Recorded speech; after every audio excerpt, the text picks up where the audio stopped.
Pessoal, então hoje nós vamos prosseguir com aquele estudo sobre o Santo Agostinho, né? Sobre a patrística, do modo geral, mas especificamente falando sobre o Santo Agostinho. E a gente está preparado aqui hoje para cantar uma paródia, tá? Então, até o final dessa aula, eu espero que a gente cante, todo mundo canta conosco aqui, a paródia da música Despacito, né? Vocês devem conhecer essa música. É uma música antiga até, né? De uns 2 ou 3 anos atrás, mas a gente fez uma adaptação da letra sobre o assunto do Santo Agostinho que nós estamos tratando, certo? Então, nós tínhamos feito um desafio com vocês aqui, de vocês fazerem uma pesquisa, não foi? Quem, por acaso, fez a pesquisa? Então, assim, eu não vou repetir qual que é o desafio e qual que é a pesquisa. Só quero saber quem fez a pesquisa. Professor, eu não lembrava. Você não lembrou de fazer, né, Estela? Eu não sabia. Vitória? Eu também fiz. Você fez? Vitória, tá cortando aí, eu não entendi bem. Você fez a pesquisa? Aquele dia que o senhor pediu, eu olhei, aí tá falando sobre alguma coisa de Caim. Conta pra gente. Conta pra gente aonde foi que você encontrou, então, a primeira vez escrita a palavra pecado, lá no começo da Bíblia. Foi em Gênesis, aí tá falando sobre Caim e Abel. Ele tá falando lá sobre a semblante, eu acho que um deles matou o irmão, eu não me recordo agora. Eu acredito que esse foi o principal pecado. A questão é... Alguém mais fez a pesquisa, gente? Agora eu lembrei. Eu não fiz. Eu fiz. E aí? Eu não fiz a pesquisa, mas eu sei, professor, mais ou menos. Certo. Mas a questão que eu fiz o desafio para vocês foi porque você vai ver lá, né? Você vai encontrar lá a palavra escancarada, a palavra evidente, entendeu? Não é uma ideia só, não é uma opinião só, entendeu? Você vai ver escrito lá, vai estar lá exposta. Só que, ao longo da tradição... Joyce, você quer falar alguma coisa? Eu achei aqui. Fala pra gente. Javé diz a Caim: por que você não enfurecido e anda de cabeça baixa? Se você agisse bem, andaria com a cabeça erguida. Mas se você não age bem, o pecado está junto à porta. Como fará a coada? Essa foi uma situação em que Caim estava lá, todo tristonho, né? E era uma época que Deus falava com os habitantes do paraíso de forma aberta, né? Deus chegava e falava com Adão, chegava e falava com Eva, com Caim, com Abel, né? Com os primeiros, né? Os primeiros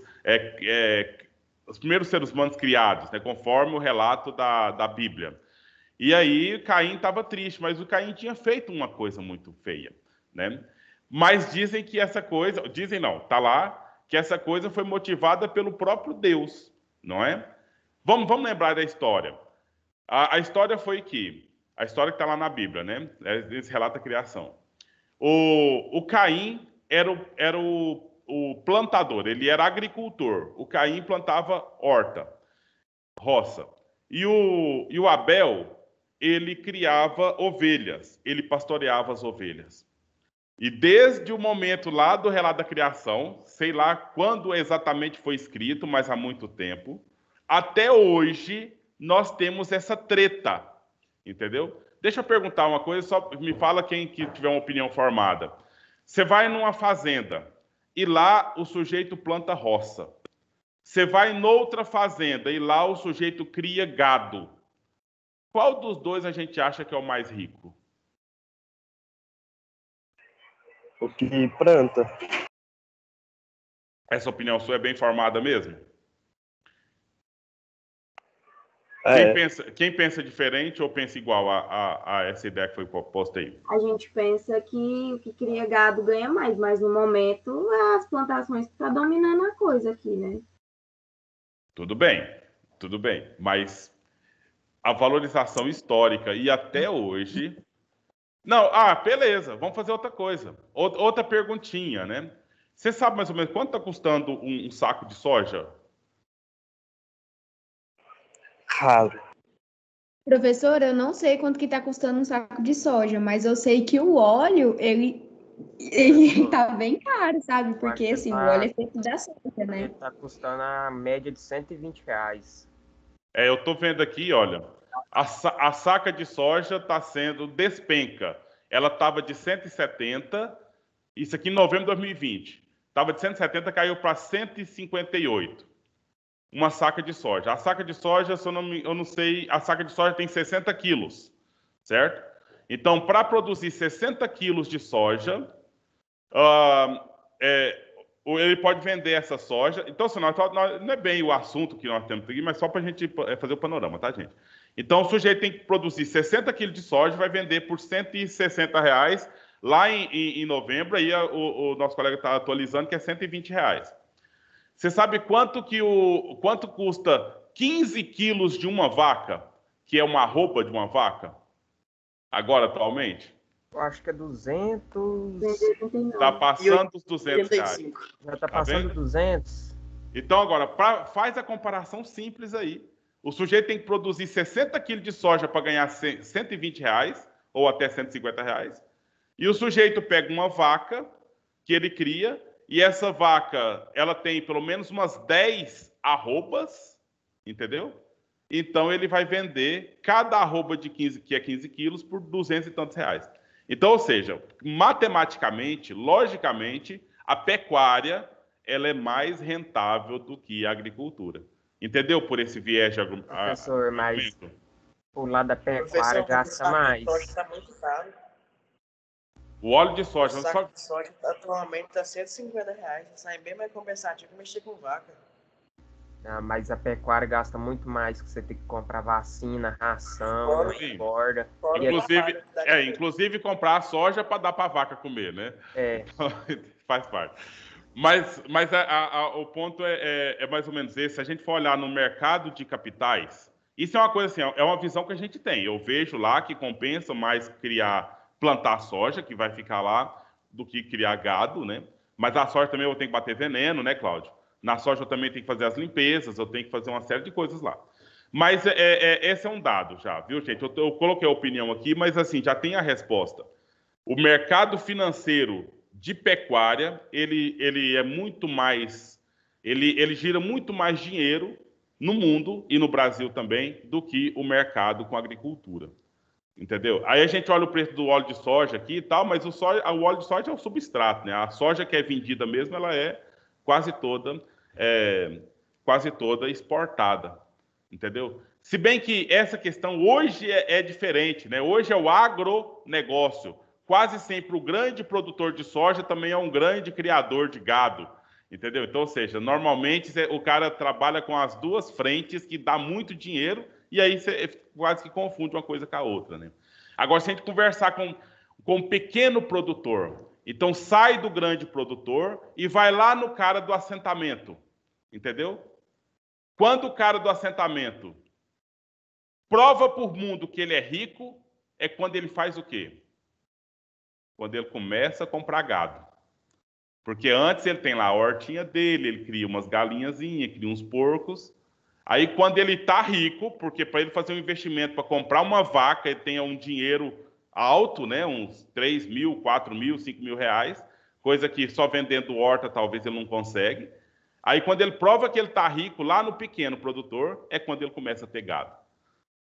Agora, por esse viés, vocês conseguem me entender e concordar ou ainda não? Concordo, professor. Entendeu? Que falar para o senhor, uma vaca leiteira tá cara, ela. Uhum. Isso eu falei vaca comum, né?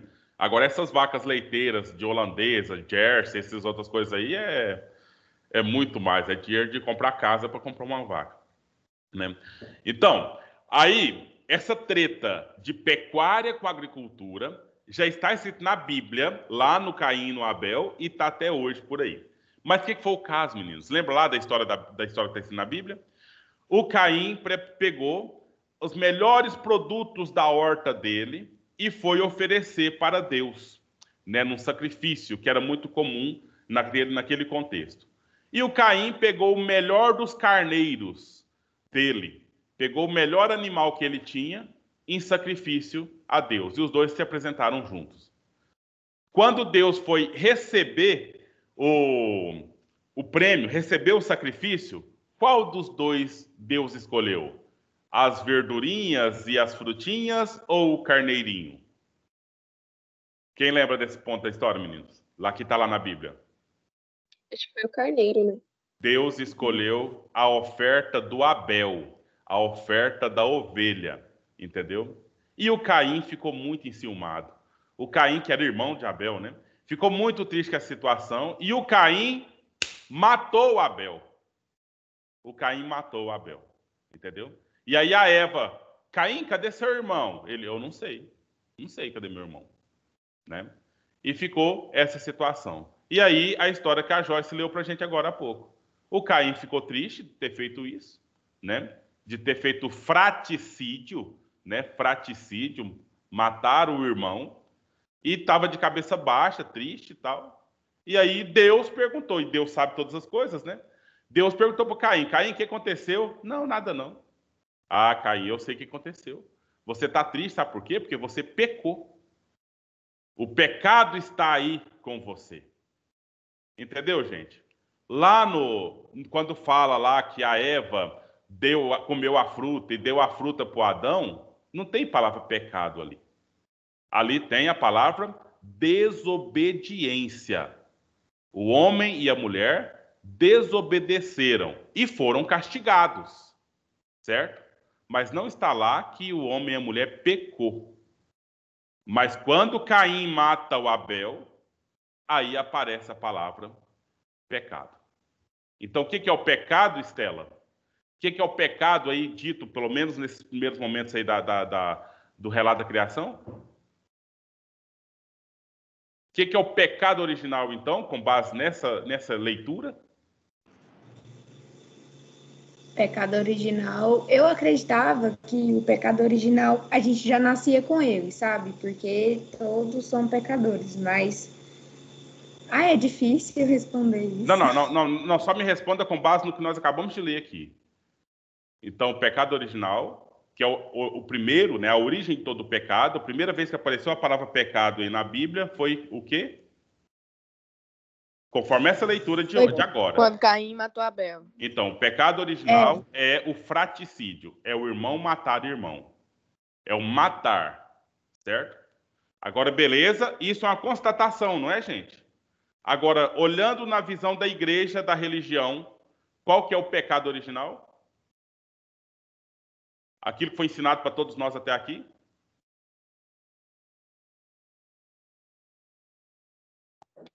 Adão e Eva. Só sei que a palavra é desobediência. O pecado original é a desobediência, ou mais, é a traição da confiança de Deus. Certo? E a gente nasce com ele. Nós somos frutos do pecado. Essa coisa toda.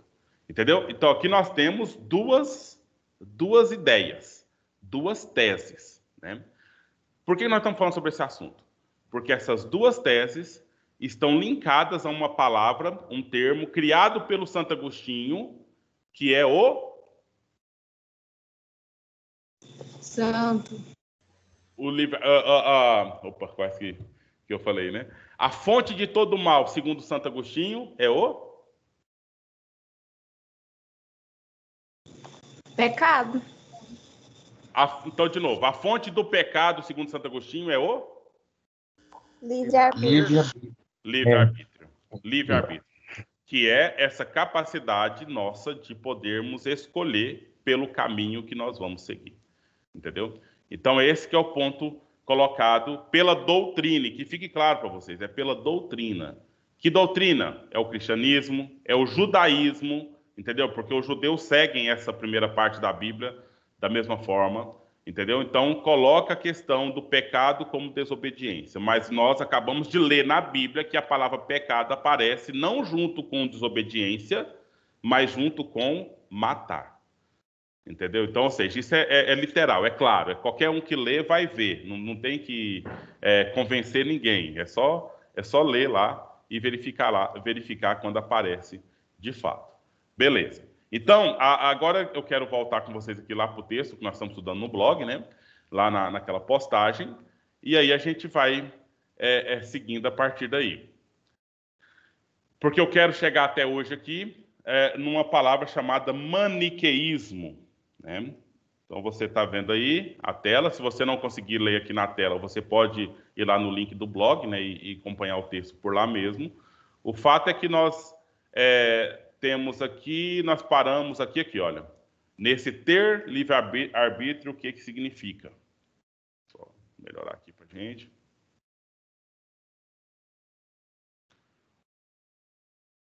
Então, eu fiz de propósito esse pedido para que vocês, então, olhassem lá para o texto bíblico, né, para ver o contexto onde aparece a palavra livre-arbítrio, essa questão toda aí, né, porque a filosofia faz justamente isso, investiga as coisas, critica aquilo que está posto.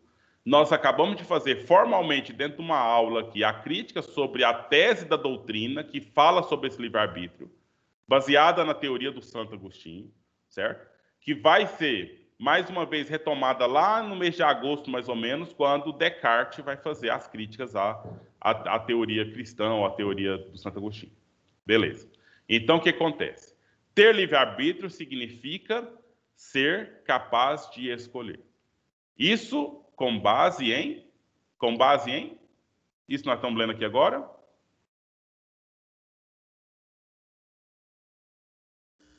A Bíblia? Sim, tem a ver com a Bíblia, mas especificamente sobre um autor, que é o Santo Agostinho. O Santo Agostinho se baseia na Bíblia, certo? E quem copiou a ideia do Santo Agostinho e trouxe até hoje para nós e está repetindo hoje para nós, e se você é envolvido, você vai continuar dizendo esse assunto aqui para frente. Quem que assumiu as ideias do Santo Agostinho? A doutrina católica. A doutrina, pode falar cristã, né? A doutrina cristã. Naquele momento, primeiro, eram os católicos. E atualmente é todo e qualquer cristão que segue ainda a mesma tese, a mesma teoria. E eles falam que vai continuar sempre, né? Porque a tradição é o que está feito, está feito. Então, nesse livre-arbítrio, nós podemos escolher, inclusive, entre o bem e o mal, certo? E aí que está aquela questão que nós finalizamos na aula passada, né? Então, Deus teve que deixar aberta a possibilidade para que o primeiro homem, Adão, escolhesse o bem, né? Ou o mal. E, por acaso, ele escolheu o mal, né? Ele escolheu desobedecer, ele escolheu não cumprir com aquilo que Deus havia determinado ou deixado à disposição ali. E aí, Santo Agostinho explica que Deus criou o mundo do nada, né? Isso está lá na ideia, na Bíblia, conforme o Carlos acabou de dizer aí, onde Santo Agostinho buscou as ideias dele. Os gregos, né, inclinavam-se mais para a ideia de que o mundo já sempre existia, certo? Então, aqui tem um probleminha de teoria, tá? Quando a gente fala lá na Grécia que não tem nada a ver com o cristianismo, justamente é essa. Lá na Grécia, a ideia é que o mundo sempre existiu e do mundo nasceram os deuses, ok? Do mundo nasceram os deuses. Na teoria cristã, o mundo não existia e o Deus criou o mundo. Entendeu, então, a diferença? Lá na teoria grega, que tem a questão dos mitos, né? Então, existia a Géia, existia o Tártaro, que é as profundezas, e existia o Cronos, que é o tempo. Eu estou esquecendo um outro item ali. E aí, da junção de um deus com outro, foi nascendo outro deus, né? O dia, a noite, a morte, sabe? Foi nascendo os deuses a partir do que já existia. Mas a primeirona a ser existida, né, é a Gaia, ou a Géia, que é a Terra, né? Que é a Terra. Depois aí ela teve com Urano, que é o céu, e aí foi nascendo os outros deuses. Isso é na teoria grega, né? Na base grega. Na cristã, você já sabe de cor e salteado como que foi o mundo criado, né? E você sabe de cor e salteado como que Deus foi criado também, entendeu? Então, são pontos de vista diferentes. Só que o dado filosófico nasceu na Grécia e Santo Agostinho está agora tentando pegar aquela teoria grega, deixar para lá e trazer como oficial aqui para a gente a teoria cristã, certo? E aí a questão de que Deus criou o mundo, né? E segundo Santo Agostinho, antes de Deus criar o mundo, né, já existia uma ideia do mundo lá no pensamento de Deus. Então Deus criou o mundo a partir de uma ideia que Deus teve. Tem um filósofo antes de Santo Agostinho que tratava dessa questão, de que existiam dois mundos, um mundo das ideias e um mundo das realidades sensíveis. Primeiro ano de filosofia. Quem que foi esse filósofo que falava para a gente que tinha dois mundos? Um mundo das ideias, onde é tudo perfeito, tudo correto, e aí tem esse mundo Aristóteles, sensível. foi não? Então, Foi Aristóteles? Platão? Foi o professor de Aristóteles. Platão? Foi o Platão. Entendeu? Foi Sócrates. Não, o Sócrates não foi. O Sócrates, na verdade, ele foi uma. Ele foi. O que existe de Sócrates foi o Platão que falou de Sócrates, entendeu? Então, o Sócrates, na verdade, ele é um sujeito que o Platão usou para falar as coisas, tá? Para colocar como autoria das coisas, entendeu? Então, no caso, a teoria do mundo das ideias e do mundo sensível é de Platão. Santo Agostinho, que já conhecia a filosofia de Platão, pegou essa ideia de Platão e aplicou na ideia de Deus, né? De que existe no sonho de Deus, no pensamento de Deus, um mundo perfeito, e esse mundo, então, foi criado para que se existisse. Então, Santo Agostinho atribuiu as ideias eternas a Deus e salvou, deste modo, a concepção platônica da ideia que é eterna. Entendeu? Então, mesmo que eu não possa provar para você que Deus exista, né, ou provar para você quem criou Deus, mas eu posso aceitar de que existe uma ideia e essa ideia é eterna, sempre existiu e sempre vai existir. E Deus foi o detentor dessa ideia e, pela essa ideia, Deus criou o mundo da forma que ele está. Entendeu? Então, aqui a gente linka a teoria de Santo Agostinho com a teoria platônica, certo? Para continuar, Santo Agostinho, toda geração humana foi condenada após o pecado original. Foi o ponto aí, eu acho que a Estela disse, né? Eu acho que o pecado original, a gente nasce com ele, né? Justamente. A gente nasce com ele, conforme a doutrina, claro, né? A gente nasce com ele porque foi uma atitude má, um pecado realizado lá pelo primeiro homem, pela primeira mulher, e depois disso todos nós recebemos essa herança de coisa ruim, que é esse pecado original. Mas Deus... Inclusive, professor, por causa do pecado original, a gente batiza, né? Que tem a doutrina lá que fala que a gente tem que batizar, como Jesus batizou, essas coisas, e a gente fica livre do pecado original, mas ainda fica uma cicatriz, e por isso que a gente ainda peca. Pois é. Só para, Estela, obrigado aí, mas só para explicar um pouco essa questão do batismo, né? Então, o que foi de verdade o pecado original lá, conforme a doutrina? Foi o seguinte: Deus criou o homem e a mulher, e Deus se colocou ali na condição de pai do homem e da mulher. Só que o homem e a mulher desobedeceu, fechou os olhos para Deus. E se você lembrar lá no relato escrito, assim que o homem e a mulher desobedeceu, Deus chegou lá no paraíso, o homem e a mulher, o Adão e a Eva, escutou os passos de Deus, e o que eles fizeram? Quem lembra dessa parte da Bíblia, dessa parte do relato? Quando Adão e Eva desobedeceu, comeu do fruto que não podia, escutaram, eles não usavam roupas, né? Eles ficavam nus, não precisavam de roupa naquele momento ali.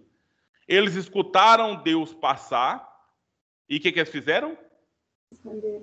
Se Colocaram esconderam. folhas. Se esconderam atrás do arbusto e depois se apresentaram para Deus vestidos, né? Colocaram alguma coisa para tampar as vergonhas, né? E aí, nesse sentido que é a questão. Porque antes, eles tinham uma relação com Deus muito íntima. Quando pecaram, como é que ficou a relação com Deus? Ficou distanciada. Ficou cheia de outras coisas.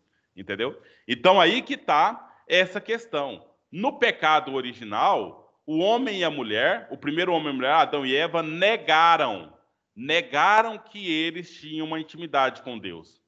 E aí, no batismo, a doutrina, então, faz um processo seguinte. Então, agora vamos fazer aqui um rito, vamos fazer aqui um procedimento, em que nós vamos, então, fazer um compromisso para a gente se aproximar de Deus. Entendeu? Então, a questão do pecado é para livrar o pecado, o batismo é para livrar o pecado original, no sentido de você, então, dizer, olha, o primeiro homem e a mulher se afastou de Deus, mas eu quero fazer aqui um ritual religioso para que eu me afaste, para que eu me aproxime de Deus, para que eu seja filho de Deus. E os católicos falam, né, adoção filial. É um ritual de adoção filial, de você buscar ser filho adotivo de Deus, uma vez que o primeiro homem e a mulher se afastaram de Deus. Então agora a gente corre atrás para que Deus aceite a gente como filho de novo, né? E aí faz tudo o que precisa para isso. Se pecar, aí você vai se lascar, porque aí, se você pecar, você vai estar se afastando de Deus. Se você não peca, aí você está se aproximando de Deus, né? Então, é esse ponto que Santo Agostinho colocou aí. E aí Deus decidiu que alguns homens deveriam ser poupados da condenação eterna. Quem são esses que deveriam ser poupados? Aqueles que prestavam.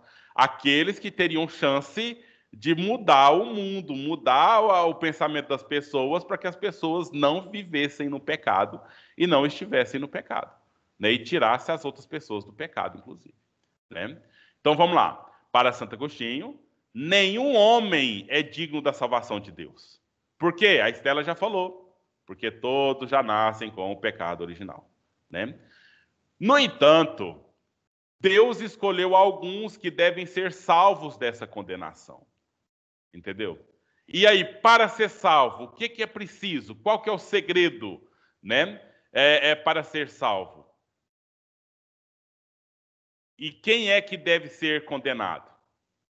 Isso foi determinado, segundo Santo Agostinho, previamente. Deus, então, nós somos barro na mão de Deus. Ou seja, entre nós aqui, nós somos aí uns tantas pessoas. Entre nós aqui, tem alguns que vai ser salvo, porque quando Deus fez, já carimbou. Esse vai ser salvo. E tem alguns de nós que vai ser condenado, porque Deus já carimbou. Esse aqui tem que ser condenado. Você fica feliz ou triste com isso? Carlos, você fica feliz ou triste com essa ideia? Uai, a gente só tem que aceitar, né? Não pode fazer mais nada, já tá carimbado. Justamente. Mas ao medo, né? E o medo, será que eu tô carimbado para ser salvo? Não, é desse jeito. Será que eu tô sendo salvo? Pensar que você tá tentando ir, mas de qualquer jeito você já tá carimbado, não vai adiantar mais nada. Então aí que tá a situação. Sim. Professor. Aham. Mas na Bíblia diz que você já é salvo. Porque Jesus, agora, antes de Jesus, isso que o senhor está dizendo, antes de Jesus, você não era um pecador. Hoje você não é mais um pecador. Se você crê no nome do Filho, você pode ter a vida eterna lá no céu. Na Bíblia diz assim, aquele que crê no Filho,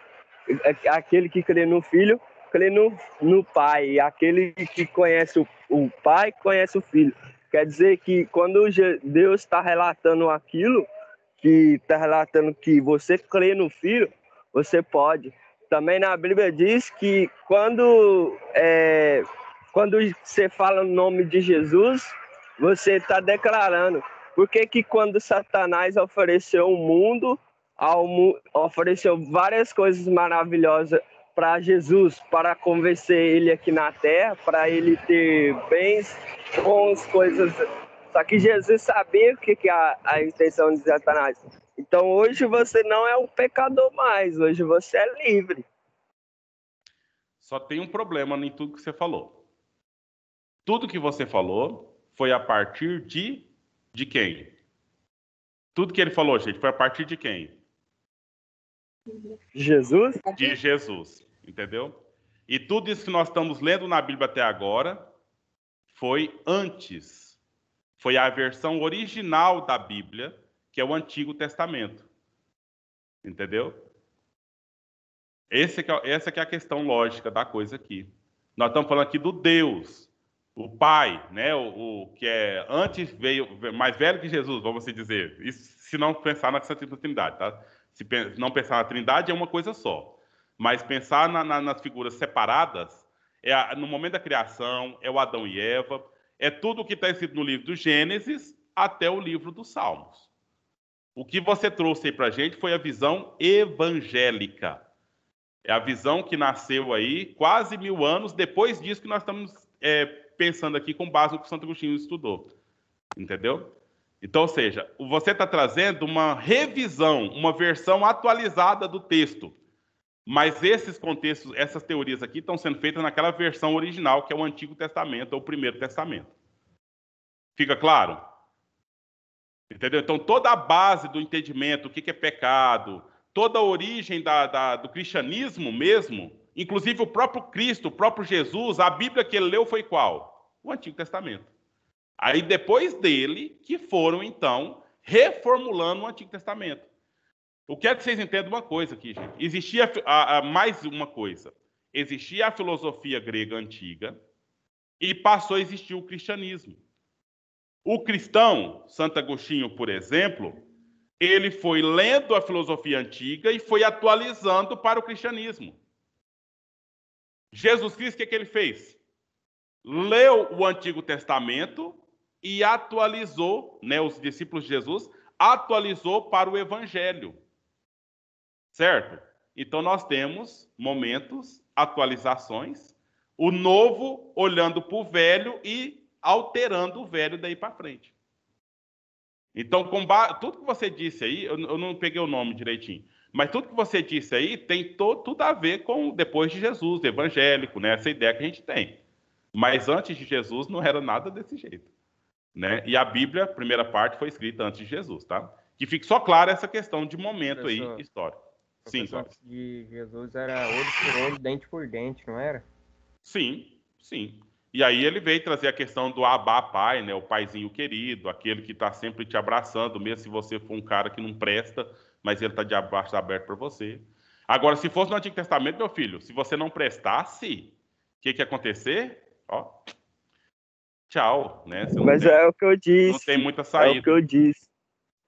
Sim, professor, é o que eu disse. Quando João Batista pregava, até que quem batizou Jesus foi João Batista, porque Jesus queria mostrar para João Batista que ia mudar, entendeu?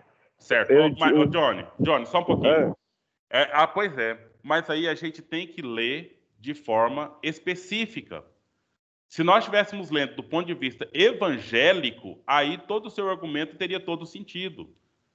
Entendeu? Mas nós estamos lendo ainda o que está no Antigo Testamento.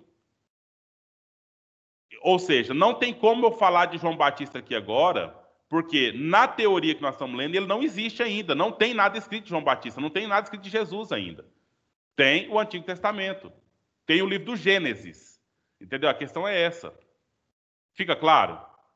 Agora, se nós fôssemos fazer uma visão geral, ampla, de tudo, aí sim entra toda essa questão que você trouxe para a gente. Dá para entender? O ponto, eu não estou falando que você está errado na teoria de jeito nenhum. Eu só estou falando... Não, professor, eu entendi. Eu só estou falando que nós temos momentos específicos para ver o que está escrito. Né? E nesse momento aqui agora é o Antigo Testamento, né? Eu entendi, senhor. Que boa. É que eu tô no trabalho. Aí às vezes eu demoro a responder. Tranquilo.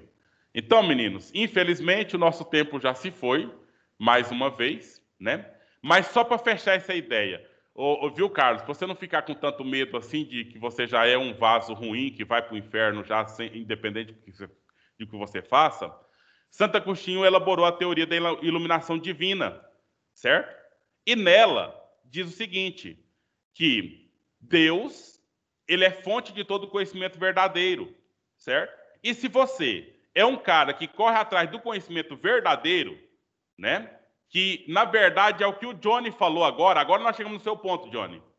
Se você aceita o nome de Jesus e busca aquilo que foi inspirado por Deus e Jesus, aí pode ser que você é carimbado para o inferno, mas você consegue puxar para você essa iluminação divina e aí você garante a sua salvação.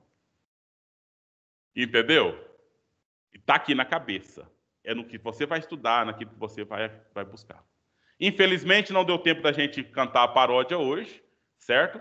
E aí, na aula que vem, aqui, ó, a paródia do Despacito. Aí, semana que vem, a gente canta, certo? Ô, professor, Sim, só certo. uma coisinha aqui antes de acabar a aula. Lá embaixo do seu blog tem uma atividade para o portfólio. Sim. Ela é para fazer Aquela lá agora? nós já fez. Já fez. Não, Mas ela ainda está em aberto, né? Porque nós não tínhamos terminado a aula ainda. Mas, assim, ainda pode ser feita até o dia 5. E ela é de portfólio, sim. Eu não fiz ela. Eu agora acabei de ver. Até o dia 5 você tem que fazer, tá? Então, tá bom. Obrigada, professor. Certinho. Pessoal, então, bom dia. Tudo de bom para vocês. Desculpa aí ter estourado os 3 minutos aí do tempo do intervalo de vocês, tá? Depois, na próxima aula, a gente não faz isso de novo. Tchau, professor. Tchau.